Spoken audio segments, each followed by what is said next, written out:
સુરત શહેરની શાંતિ સલામતી જળવાઈ રહે તે હેતુસર પોલીસ કમિશનર દ્વારા તમામ પોલીસ ટીમ તથા ક્રાઇમ બ્રાન્ચની ટીમને સૂચના અને માર્ગદર્શન આપવામાં આવ્યું હતું કે સુરત શહેરમાં લાંબા સમયથી નાસ્તા ફરતા આરોપીઓને શોધી કાઢવા માટે સ્પેશિયલ ડ્રાઈવનું આયોજન કરી શહેરમાંથી ગુનાખોરીને નસ્તો નાબૂદ કરવા આદેશ આપવામાં આવ્યા હતા, જેના અનુસંધાને પોલીસે ગુનાનો ભેદ ઉકેલી કાઢી કાયદેસરની કાર્યવાહી હાથ ધરી છે।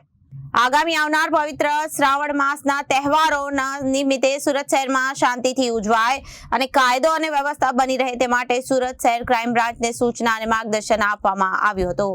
સુરત શહેર પોલીસ કમિશનર દ્વારા સૂચના અને માર્ગદર્શન આપવામાં આવ્યા હતા અને આદેશ અનુસાર સુરત ક્રાઇમ બ્રાન્ચની ટીમ અલગ અલગ વર્કઆઉટમાં હતી। તે દરમિયાન તેમને બાતમી મળી હતી કે કોસંબા પોલીસ સ્ટેશનમાં નોંધાયેલા 51 લાખથી વધુના છેતરપિંડીના ગુનામાં છેલ્લા 6 વર્ષથી નાસ્તા ફરતા આરોપી નિલેશ ઝવેર મોરડિયા એ બિનદાસપણે ફરી રહ્યો છે।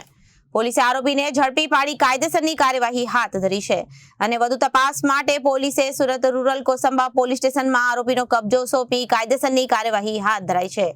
Bureau report, Janadesh news.